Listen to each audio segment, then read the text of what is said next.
नमस्कार बंधुरा आमी मौमिता मौमिता होम कुकिंग चैनेले आपनादेर सबाइके जानाई स्वागत। देखतेई पाच्छेन आजके आमी कि रान्ना करब। एखाने आछे कचुर शाक और आछे एटा कातला माछ। कातला माछटा आमी बाजार थेके आनिये निয়েছি। এই কাতলা মাছের মাথা দিয়েই আমি এই কচুর শাকটা করব।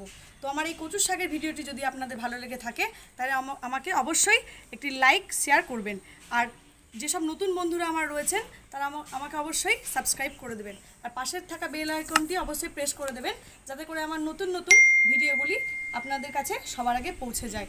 আর এই ভিডিওটি কেমন লাগলো আপনারা অবশ্যই কমেন্ট করে জানাবেন বন্ধুরা। তো চলুন এই মাছটা এবার আমি কেটে নিই।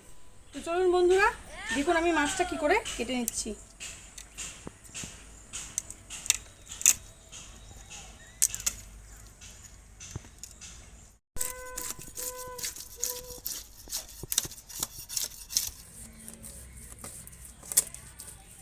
দেখুন বন্ধুরা আমি একটা নারকেল নিয়েছি অর্ধেক, এটাকে আমি কুড়িয়ে নেব। আমি কচুর শাকটা নারকেল দিয়েই আজকে করব, মাছের মাথা দিয়ে আর এই নারকেল দিয়ে কচুর শাকটা আমি করব। তো কড়াই গরম হয়ে গেছে, কড়াইয়ে আমি জল দিয়ে দিলাম।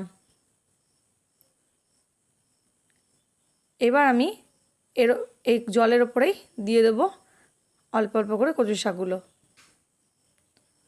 কচুর শাকটা বন্ধুরা ভালো করে এটাকে সেদ্ধ করে নিতে হবে। সেদ্ধ করে এর জলটাকে ছেঁকে ফেলে দিতে হবে।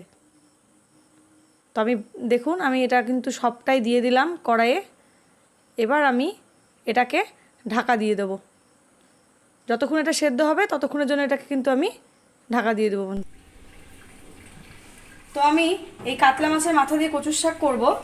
তার জন্য নিয়েছি যে কচুর শাক, এটা সেদ্ধ করে নিয়েছি। এখানে নিয়েছি কাতলা মাছের মাথা, যেটা আমি মাঝে মাঝে কেটে নিয়েছি।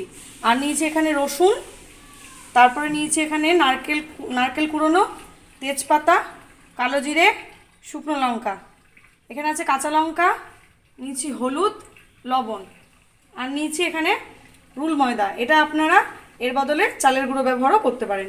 তো চলুন বন্ধুরা আপনাদের দেখিয়ে দিই এবার আমি কী করে রান্নাটা করব।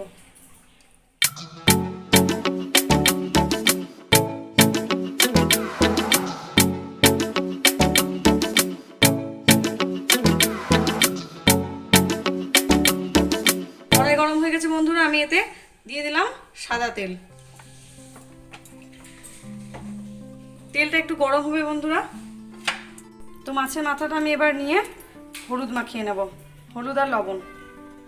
এই যে বন্ধুরা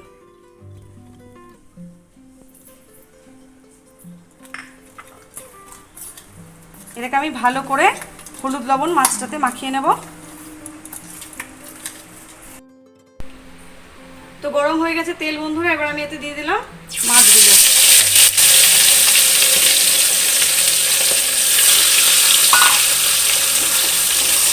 এবার মাছটাকে আমি ভালো করে ফ্রাই করে নেব।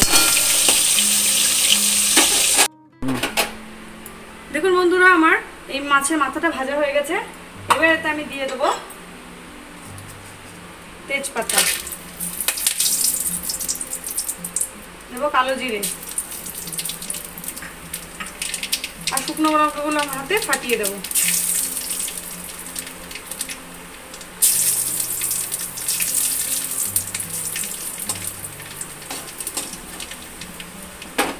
এবার এতে আমি দেব রসুনটাকে আমি শিলনোড়াতে থেতো করে নিয়েছি। থেতো করা রসুনটাকে আমি একটু ফ্রাই করে নেব।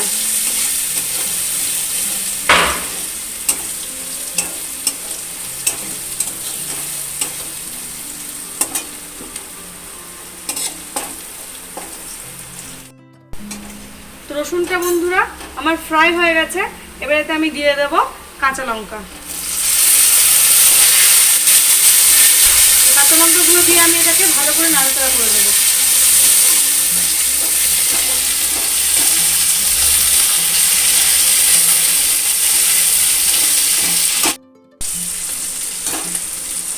তো দেখুন বন্ধুরা আমি রসুনের সঙ্গে লঙ্কাগুলোকে ভালো করে নেড়ে চেড়ে তেলে একটু নেড়ে নিয়েছি। এবার এতে আমি দিয়ে দেব সেদ্ধ করা কচুর শাক, দিয়ে এটাকে ভালো করে মিক্স করতে হবে বন্ধুরা।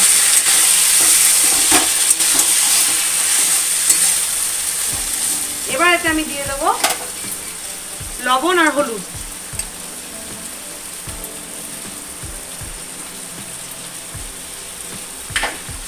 দিয়ে এটাকে ভালো করে নাড়াচাড়া করব। এবার বন্ধুরা এটাকে আমি কিছুক্ষণের জন্য অল্প ফ্লেমে এটাকে আমি রান্না করব।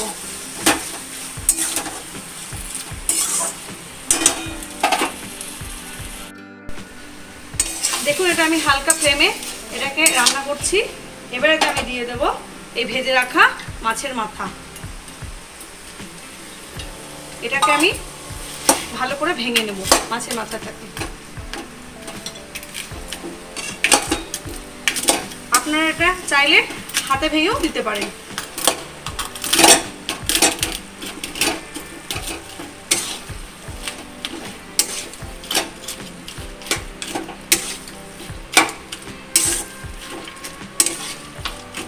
এইবার আমি এই কচুর শাকটাকে একটু আঁচ বাড়িয়ে দেব, তারপরে এটাকে আমি ভালো করে রান্না করব।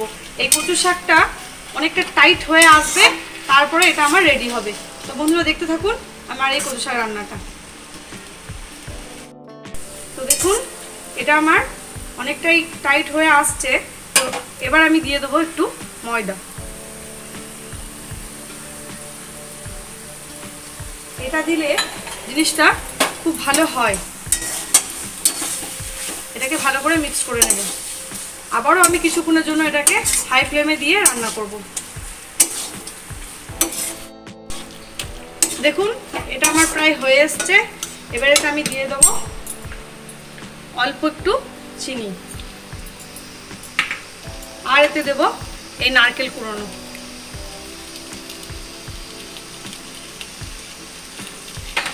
এবার এটাকে আমি ভালো করে মিক্স করে নেব। এই কাতলা মাছের মাথা আর এই নারকেল দিয়ে কচুর শাক করে খাবেন বন্ধুরা, দেখবেন খুব ভালো লাগবে।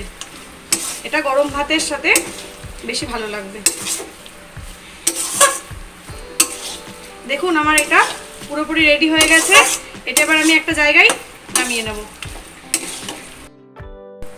তো দেখুন বন্ধুরা আমার এই কাতলা মাছের মাথা দিয়ে কচুর শাক রেডি হয়ে গেছে। এইভাবে আমার মতো রান্না করে দেখবেন বন্ধুরা, ভালো লাগবে। আর গরম ভাতের সঙ্গে এটা পরিবেশন করবেন।